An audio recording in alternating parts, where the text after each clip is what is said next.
Bienvenidos a este octavo vídeo que el canal La Doctrina Social de la Iglesia dedica a la encíclica Fratelli Tutti del Papa Francisco sobre la fraternidad y la amistad social. Vamos a ofreceros aquí una presentación del capítulo 7, titulado Caminos de Reencuentro, que facilite su lectura. El Papa habla de caminos en plural porque es muy necesaria la reconciliación en la humanidad para construir esa fraternidad que nos está proponiendo. Habla de reencuentro porque ya nos ha descrito un mundo lleno de rupturas, de enfrentamientos, por la polarización de las ideologías que está rompiendo los pueblos y la convivencia. Porque venimos además de una historia de enfrentamientos, de guerras civiles, de terrorismo, de matanzas étnicas, de enfrentamientos de todo tipo. Y es necesario sanar la memoria para que sea posible construir una comunidad. Y sobre todo por esa forma de violencia que muchas veces no recibe ese nombre, que son las injusticias que están sufriendo los pobres, los descartados, los explotados de la tierra, y que también tienen que ser incorporados para crear una mesa común en la que todos nos sentemos. El Papa nos ofrece un horizonte, que es el bien común, del que ya nos ha hablado anteriormente, para construir una casa que sea la familia de todos, donde cada uno se sienta un miembro activo de esa comunidad, especialmente los que vienen siendo descartados. Y el cimiento sobre el que construir esa fraternidad nos ha dicho ya que es la verdad. La verdad que sobre todo se asienta en el principio de la dignidad de la persona humana. El reconocer al otro un semejante y sus derechos como una verdad objetiva, se puede construir una ética social que sea común a agnósticos y creyentes.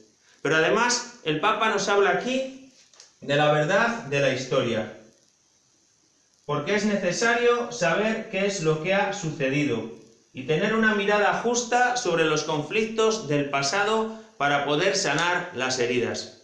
Nos habla de una memoria penitencial, una memoria que no se trata de ponerse uno la etiqueta de víctima, para poder poner la etiqueta de culpable a los otros y eliminarles usando la violencia y la venganza, sino una memoria penitencial porque cada uno reconoce su responsabilidad, porque se reconocen los errores comunes, que van a ser necesario corregir para construir juntos un futuro mejor.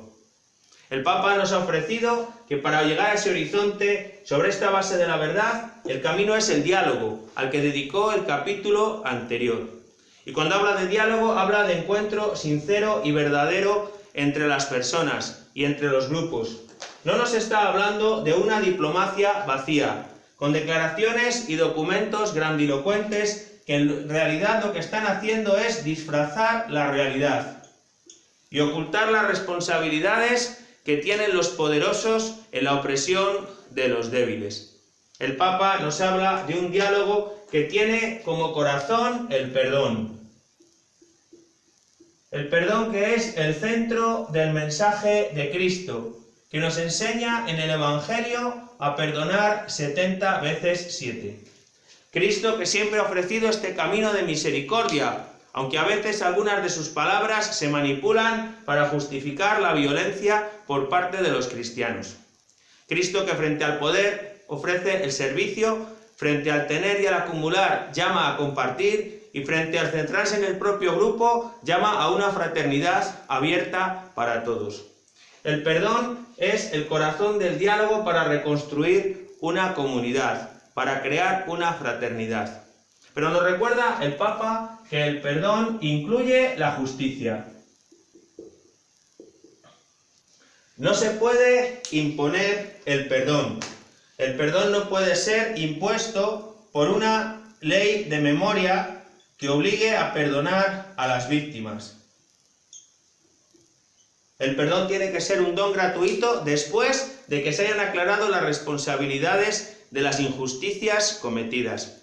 Y sobre todo tienen derecho a la justicia los pobres, que en sus reivindicaciones están pidiendo que se reconozcan sus derechos. Pero además, el perdón lleva aparejada la memoria. La memoria de lo que ha sucedido, del dolor causado a las víctimas y de los causantes de la violencia para que reconozcan el mal que han hecho y así sea posible la reconciliación. Por eso el Papa dice que tampoco se puede imponer el olvido, que en algunos países se ha querido recorrer el camino de leyes que impiden que se revise el pasado, mientras el verdadero perdón necesita la memoria para sanar a las víctimas, para que se reconozca su dolor, y necesita la memoria para que se establezca la verdad sobre lo sucedido y sobre esa verdad construir para todos un futuro mejor. Es así que el Papa nos está ofreciendo un camino en que el perdón, a través de la justicia, busca la verdad y emprende un camino hacia construir una comunidad nueva, porque la unidad siempre es superior al conflicto. Un camino de perdón que a través de la memoria busque la verdad para establecer unas nuevas relaciones, que van a ser siempre un proceso largo, un proceso artesano, en el que cada miembro de la comunidad, cada grupo y en especial los pobres van a tener un papel activo y un trabajo de arquitectura, de ir reconstruyendo una comunidad que siempre va a estar en construcción hacia un futuro mejor. Dicho esto sobre los caminos de reencuentro y fraternidad, el Papa se detiene para terminar en dos aspectos de la doctrina cristiana, en la que en tiempos pasados se ha justificado la violencia. Por eso nos recuerda el no a la guerra justa, que dijeron ya los papas en el siglo pasado. San Juan XXIII dijo: nunca más la guerra. La guerra no es remedio para nada porque causa males mayores. Y la experiencia del presente siglo dice que ni siquiera la guerra defensiva. Pues en nombre de la guerra defensiva se ha hecho una guerra preventiva contra determinados países, a los que se les acusaba de tener armas químicas y ser un riesgo para sus vecinos. Y eso se ha demostrado que ha traído un conflicto mayor sufrimiento en esos países y también ha agudizado los conflictos en el resto del mundo, puesto que como estamos viviendo una guerra mundial por fragmentos, la violencia ejercida en un lugar genera problemas de violencia, de terrorismo en el resto del planeta. Y además el Papa, al decir no a la guerra justa, dice también no a la disuasión. ¿Qué es la disuasión? Esa teoría que dice que acumulando muchas armas, sobre todo armas nucleares, se genera una situación de miedo, en la que nadie empezará una guerra. Es el principio en el que se basó la Guerra Fría. Y el Papa dice que en sí misma la disuasión es inmoral, pues dedica a la carrera de armamento los recursos que necesitan los pobres para cubrir sus necesidades. Pero recuerda, además, el no a la pena de muerte. Ya Juan Pablo II había mandado, después de la encíclica Evangelium Vitae, cambiar el catecismo. Había pedido que la pena de muerte solo se reconociera como último término, pues es un atentado contra la dignidad de la persona, que no la pierde el criminal, por muy graves que hayan sido sus delitos, y porque puede haber equivocaciones en las que se acabe con la vida de un justo. El Papa Francisco ha dicho que en ningún caso aceptamos los católicos la pena de muerte, y de nuevo ha mandado corregir el catecismo, pues el camino siempre tiene que ser de reconciliación. Es verdad que el Estado tiene que castigar a los culpables a través de la justicia, que nunca puede ser venganza, pero también hay que dar siempre la oportunidad de cambiar y de reconciliarse al que en otro momento ejerció la violencia.